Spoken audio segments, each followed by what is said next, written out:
स्वर्ग और नर्क की कहानियाँ। एक बार की बात है, गांव में एक पवित्र व्यक्ति रहता था। वह हमेशा स्वर्ग और नर्क के बारे में जानने के लिए उत्सुक रहता था। एक दिन पवित्र व्यक्ति भगवान से मिला। जब वह भगवान से मिला तो उसने पूछा, प्रभु क्या आप मुझे बता सकते हैं कि स्वर्ग और नर्क कैसा है? भगवान मुस्कुराए और उसे दूसरी दुनिया में ले गए। वहाँ वे दो दरवाजे के सामने खड़े थे। भगवान ने उसे जाने के लिए कहा और प्रत्येक दरवाजे के अंदर खुद जाकर देखने के लिए कहा। पवित्र व्यक्ति ने जाकर पहला दरवाजा खोला। वहाँ उसने एक बड़ी गोल मेज देखी जिसके चारों ओर लोग बैठे थे। मेज के बीच में स्वादिष्ट सूप का एक बड़ा बर्तन रखा गया था। वहाँ बैठे सभी लोगों के हाथों में बहुत लंबे चम्मच थे। मेज के बीच में स्वादिष्ट सूप के बर्तन तक पहुंचने के लिए चम्मच काफ़ी लंबे थे, लेकिन लंबे चम्मच के कारण भोजन से भरा चम्मच लोग मुंह में नहीं ले पा रहा था।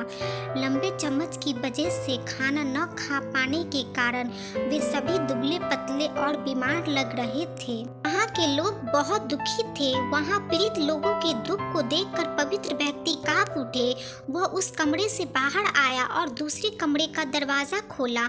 दूसरा कमरा बिल्कुल पहले कमरे जैसे ही था। बड़ी गोल मेज और उसके बीच में एक स्वादिष्ट सूप का बर्तन। वहाँ बैठे सभी लोगों के हाथों में लंबे चम्मच था, लेकिन यहाँ के लोग स्वस्थ थे। वे एक दूसरे से बातें कर रहे थे और खाना खा रहे थे। पवित्र व्यक्ति यह देखकर प्रसन्न हुआ और उस कमरे से बाहर आ गया। पवित्र व्यक्ति भगवान के पास गया और कहा, मुझे समझ नहीं आया कि दोनों कमरे एक ही जैसा है, फिर भी एक कमरा दुख से भरा है और दूसरा सुख से भरा है। भगवान ने उसे समझाया, आपने देखा कि लंबे चम्मच दूसरे को खिलाने के लिए ठीक ठाक है, लेकिन खुद को खिलाने के लिए ठीक नहीं है। आप जिस कमरे में पहले गए थे वह नर्क था।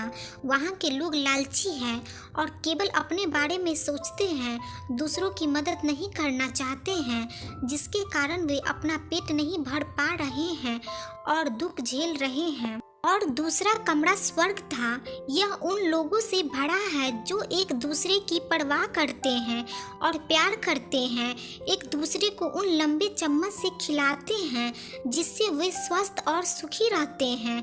यदि हम एक दूसरे का समर्थन और देखभाल करें तो हम अपने जीवन को स्वर्ग बना सकते हैं और खुशी से जी सकते हैं।